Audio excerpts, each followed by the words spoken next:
So every once in a while, we come across a movie where I dread reviewing it because I genuinely don't know what to say. And this happens a couple times a year, usually, where I'm sitting there and I'm like, I don't know what to say about this film. Like, I don't have words. And that is one of the downsides of doing a channel like this, is like, nobody's expecting anything of me, I guess. But like, we watch these movies to review them for you guys, to tell you information so that you can make the decision of whether or not to watch them, whether or not to waste your time, or to find something like a hidden gem for you or something, and we can sell it to the right crowd. Like, I say this thing and I say that thing and you're like, oh, that's me, he's talking to me, my likes and my interests. Or like, oh, those are the things I don't like, right?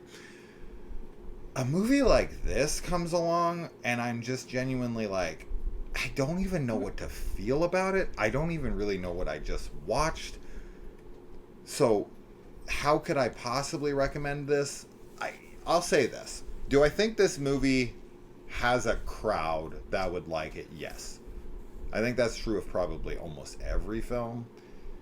I think there is a very specific crowd this might cater to, but I don't know who the fuck those people are. And I don't mean that in a negative way. Like, if you did like this movie, cool.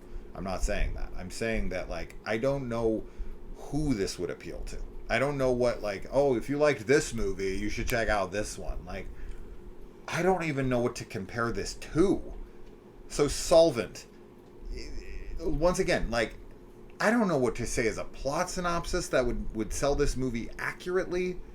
It's like, I don't even know what subgenre I would classify this under. Because, like, when you're watching it, I guess found footage, maybe? I guess that's what's happening here. Definitely the most interesting, unique found footage experience I've had in a while. Yeah. And I don't mean that as a positive or a negative. I just mean that as a, what like the actual fuck am I watching? Yeah. So, it's unique. I'll give it that. It's fucking unique. Yeah, okay, so we have, like, this crew who is hired to go into a house, and they are looking for, like, documents and evidence of stuff that happened during the Holocaust. The setup, the first like 10 to 15 minutes, I was like, ooh, this could be really cool. This could definitely go some really interesting places. Holy fuck, did I not think this would ever go wherever the fuck it went.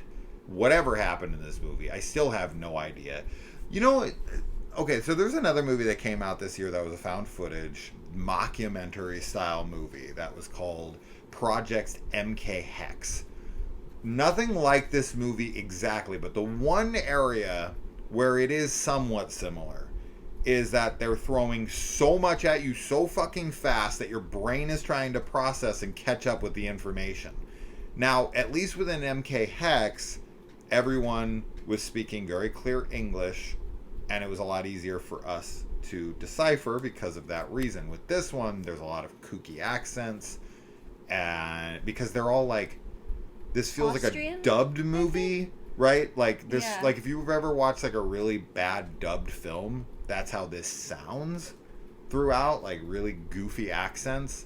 Like they're not real accents of this region, right? These are like hyper over like indulged actors going hammy as fuck with these voices.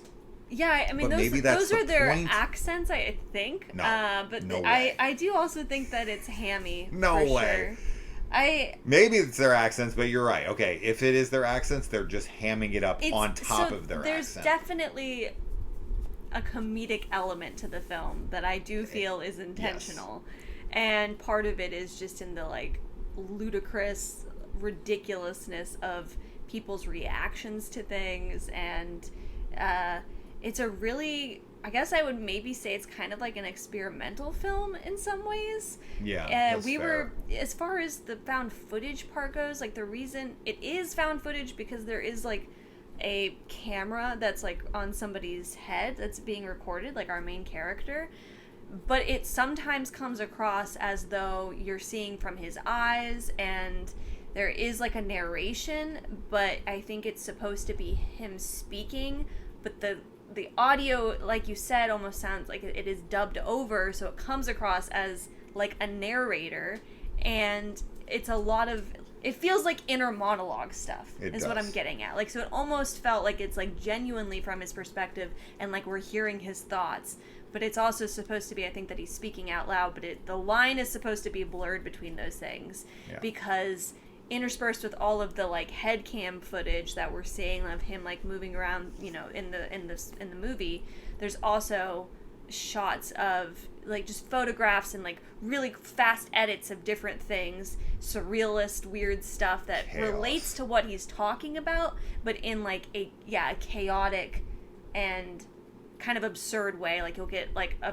firing of shots of just different Holocaust images that are all very harrowing and awful, and then you'll get like some person on the phone doing like a really weird voice, like, and being ridiculous, or a bunch of different eyes, and you'll get eyes and fucking drawn eyes, and eyes that are like coming out of the walls. It's the kind of thing where it's like there's 100% purpose and meaning to everything that's being shown and talked about, but as you said, it's like information overload. Like, it is very overwhelming to watch, and my like feeling like sitting there watching the film was just like kind of like, what is happening the whole time? Question. Yeah, a lot of the movie takes place in like this a basement, I guess, fruit cellar kind of thing. Yeah, it's a cellar.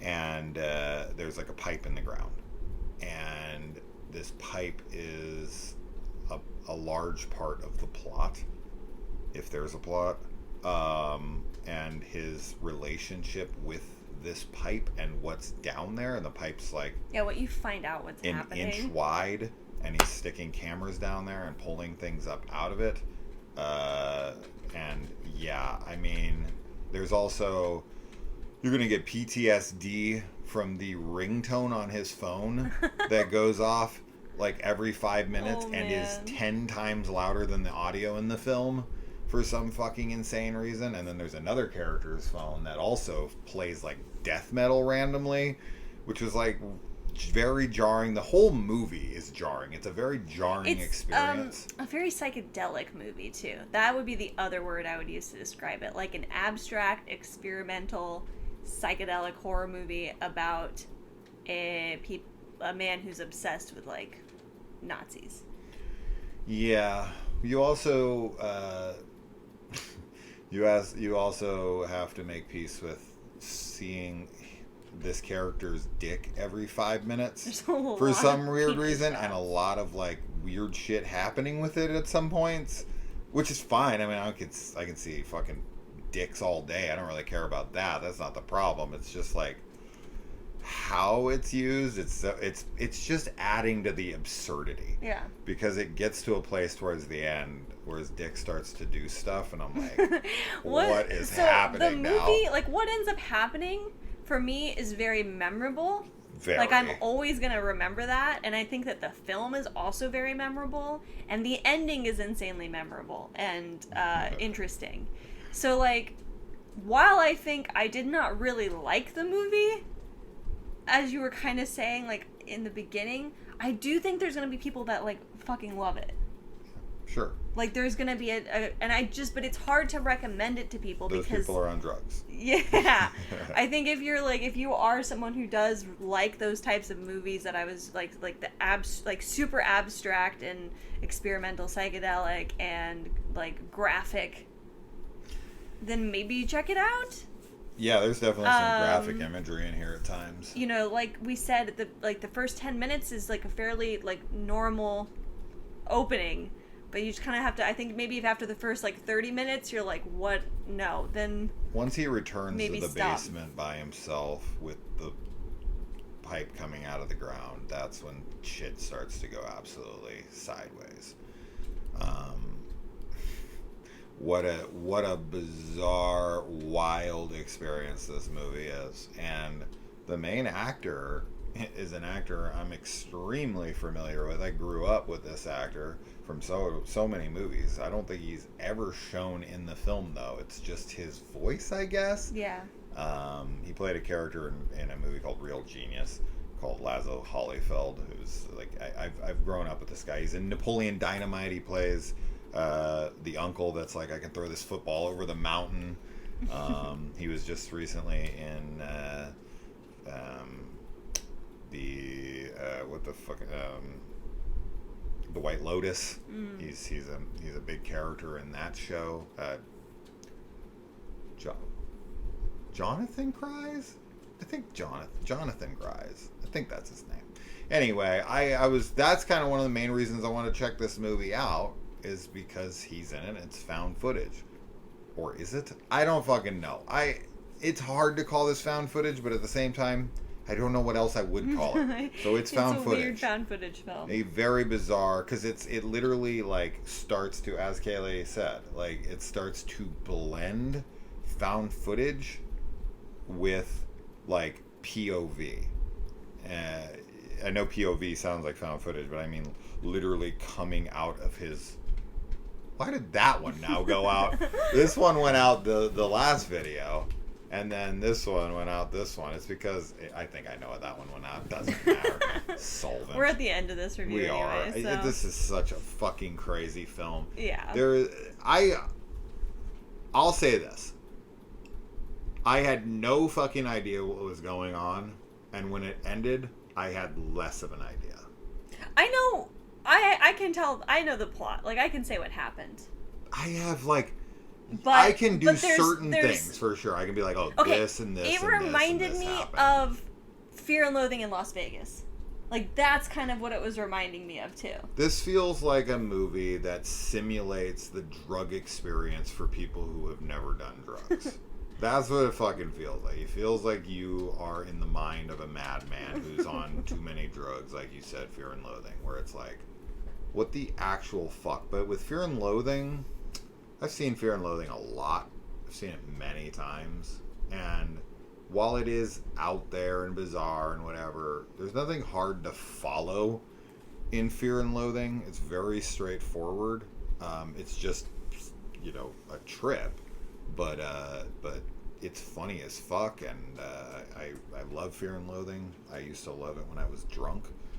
For some weird reason, I would watch it when I drank, and I thought it was amazing. But this would be a wild one to watch inebriated, because I couldn't follow it sober. But maybe that was the problem. Yeah, maybe we should have been drunk. Maybe I needed to drink liquefied whatever that's down that pipe, and then voices would start coming to me and changing my persona. And yeah, I mean, as I said, I think I can cobble together mostly what I think happened, but there's so many random things that are happening. Like, there's like just scenes where like he'll fucking run out somewhere totally nude, and then people will like kind of chase him down like he's acting like a fucking weirdo freak that's fucking running around nude, and this guy's already had problems with him, but then they'll just like sit there and like work on a car like next to him as he's like standing there nude, and I'm like, what is happening in this movie? That's not even anywhere near the bizarre shit. I'm just saying it's random shit like that. Yeah. Where I'm just like, huh? So yeah, if you want a completely wild, off the fucking rails, insane found footage watch, and you want to kind of see what we're getting at, have at it, man. It is on, I think it's on Tubi. I think it's on a few different things. I think it's up for free on some places. You can also rent it, but the director of this actually started following me the second I freaking like clicked watch on Letterboxd. Like, I pressed watch on Letterboxd, and then within 5 minutes he started following me. So I don't know if he has like notifications on or whatnot, so I'm gonna assume he's gonna watch this video. You definitely made a memorable film. Very memorable. I'll give you that. Very memorable. I don't know what the fuck to think about it. Maybe I'm just too dumb to get it. Maybe I need a second watch. Maybe I need like some like cheat book breaking it down for me. Yeah. Or an explain video. Yeah. If you're coming Need a here video for answers, I got none for you. I got none for you. Sorry. Some people come to these videos and they're like, why didn't you explain anything? This one? Because I can't. Because I can't. You think I got all the answers? Fuck. Yeah. Barely got any answers. So there you go. Solvent. I don't know. How'd we do? That was a rough review. We've done over 4,000 reviews on the channel. And every once in a while, we come across a movie like this where I'm just like, I don't know. Watch it, baby. Yeah. Let us know. Bye.